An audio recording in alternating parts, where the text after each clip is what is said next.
Good morning बच्चों। आज हम साइंस की वर्कशीट नंबर 3 कर रहे हैं जो कि 23 सितंबर के लिए है। हम जिस टॉपिक को पढ़ते हुए आ रहे हैं, जिस चैप्टर को हम कर रहे हैं उसका नाम क्या है? Motion and time. और आज जिस टॉपिक को हम कवर करेंगे वो है मेजरिंग स्पीड। मीन्स स्पीड को कैसे मेज़र करते हैं। अब देखो यहाँ दिया हुआ है कि स्पीड क्या है। यहाँ न्यूमेरिकली लिखा हुआ है speed equal to distance upon time. और अच्छे से हम इसको कैसे समझ सकते हैं? तो स्पीड क्या है, कोई किसी भी ऑब्जेक्ट की स्पीड को हम कैसे डिफाइन करेंगे? तो हम यहाँ देखेंगे। सबसे पहले देखो यहाँ दिया हुआ है speed of an object. We can find the speed of an object as distance moved by the object in a given time. यानी एक गिवन टाइम में एक ऑब्जेक्ट कितना डिस्टेंस ट्रेवल करता है उसी को हम कैसे मेज़र कर सकते हैं? बाय स्पीड हम उसको मेज़र कर सकते हैं। ठीक है, यहाँ पर आपके दिया भी हुआ है कि सोनिया स्कूल पिकनिक के लिए जा रही है और वो चाहती है कि उसने कितना डिस्टेंस ट्रैवल किया है बस से, वो पता कर पाए, पर वो यहाँ कैलकुलेट नहीं कर पाती है कि कितना डिस्टेंस उसने ट्रैवल किया। तो इसको जानने के लिए हम आगे देखेंगे कि कौन से ऐसे डिवाइसेस लगे हुए होते हैं बस में या हमारे व्हीकल्स में, जिससे कि हम पता कर पाते हैं कि स्पीड कितनी मेज़र हुई, कितना स्पीड उस ट्रैवल के दौरान उस बॉडी ने कितना स्पीड मेंटेन करा था या टोटल डिस्टेंस उसने कितना ट्रैवल किया है। ठीक है, अब देखो यहाँ न्यूमेरिकली हम कह सकते हैं, यहाँ फिर से देखो स्पीड इक्वल टू क्या हो गया? स्पीड इक्वल टू हो गया डिस्टेंस अपॉन टाइम। अब अगर इसी को हम देखें, अगर हम देखना चाहते हैं कि डिस्टेंस हम कैसे निकालेंगे, तो डिस्टेंस निकालने के लिए देखो, अगर हमें डिस्टेंस निकालना है तो हम क्या करेंगे? स्पीड और टाइम को मल्टीप्लाई कर देंगे। ठीक है, क्रॉस मल्टीप्लिकेशन से। तो यहाँ देखो क्या हो जाएगा डिस्टेंस का formula, distance equal to speed into time.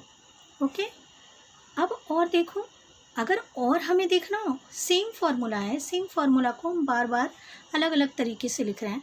अब देखो, अगर हमें टाइम निकालना है कि टाइम कितना हुआ है जिस समय वो बॉडी ट्रेवल कर रही थी, कितना टाइम लिया है उसने उस पर्टिकुलर डिस्टेंस को ट्रेवल करने में, तो यहाँ क्या होगा? टाइम टेकन क्या हो जाएगा? यहाँ यहीं से देखो टाइम क्या हो जाएगा? टाइम हो जाएगा, स्पीड को हम क्या करेंगे? नीचे यहाँ ले आएंगे, तो क्या होगा? Time taken equal to distance upon speed हो जाएगा। तो आपके पास 3 फार्मूलाज हुए हैं, पर आपको इन तीनों को लर्न करने की ज़रूरत नहीं है बिल्कुल भी। बस एक आपको याद रखना है, speed equal to distance upon time. Obviously आप जो दोनों हैं, ये जो नीचे के दोनों हैं, ये दोनों आप अपने आप याद कर पाओगे। ठीक है, अब देखो एक डिवाइस होता है जिसको हम कहते हैं स्पीडोमीटर। यहाँ गिवन है, ये हमारे व्हीकल्स में लगा हुआ होता है। स्पीडोमीटर क्या करता है? तो स्पीडोमीटर का वर्क है, it records the speed of the vehicle की स्पीड को ये क्या करता है? रिकॉर्ड करता है। लेकिन यूनिट क्या होती है उसकी यूनिट होती है, स्पीड की यूनिट उस समय क्या होती है? Kilometre per our. नॉर्मली हम स्पीड की SI यूनिट होती है मीटर पर सेकेंड, लेकिन जो व्हीकल्स में लगे हुए होते हैं स्पीडोमीटर, वो किस में मेज़र करते हैं? किलोमीटर पर आवर में स्पीड को मेज़र करते हैं। तो ध्यान रखो कि स्पीडोमीटर क्या है? तो speedometer is one of the meter which records the speed of the vehicle in kilometre per hour. Next है हमारा ओडोमीटर। ये देखो, ये है ओडोमीटर। ओडोमीटर क्या करता है? तो ओडोमीटर करता है कि बॉडी ने कितना डिस्टेंस, जब से वो सड़क पे आई है उसने टोटल डिस्टेंस कितना ट्रेवल किया है। टोटल डिस्टेंस, एक पर्टिकुलर डिस्टेंस नहीं, टोटल डिस्टेंस। आपको कोई पर्टिकुलर डिस्टेंस अगर पता करना हो कि आज हम यहाँ से मार्केट तक गए तो हमने कितना डिस्टेंस ट्रेवल किया, तो आप जाने से पहले देखोगे कि ओडोमीटर में क्या रीडिंग है, और जाने के बाद देखोगे कि कितनी रीडिंग हो गई, दोनों को माइनस कर लोगे, तब आप समझ पाओगे कि हमने कितना डिस्टेंस आज पर्टिकुलर इस ट्रैवल में किया है, डिस्टेंस ट्रैवल। ठीक है, तो ओडोमीटर क्या करता है? ओडोमीटर बताता है the total distance, it measures the distance covered या मूव्ड बाय द व्हीकल।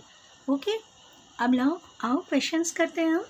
यहाँ फर्स्ट दिया हुआ है एन इंस्ट्रूमेंट, यहाँ देख रहे हैं हम, an instrument which measures the distance covered by a moving vehicle is known as, क्या होगा? डिस्टेंस कवर करने के लिए क्या है? ओडोमीटर है। So right here odometer. Second is speedometer records the speed in, किस में स्पीड मेजर करता है? Kilometre per our. तो सेकेंड का ऑप्शन आंसर क्या हो जाएगा? Kilometre per our. Third question है डिस्टेंस कवर्ड। अब देखो इसके लिए आपके यहाँ दिया भी हुआ है, डिस्टेंस कवर्ड इक्वल टू क्या होता है? Speed into time. यहाँ क्या गिवन है आपके, यहाँ स्पीड लिखोगे आप, क्योंकि इनटू टाइम तो दिया ही हुआ है। अब टाइम क्या हो जाएगा, टाइम हो जाएगा डिस्टेंस अपॉन स्पीड, यानी फोर्थ में आप क्या लिखोगे, स्पीड लिखोगे।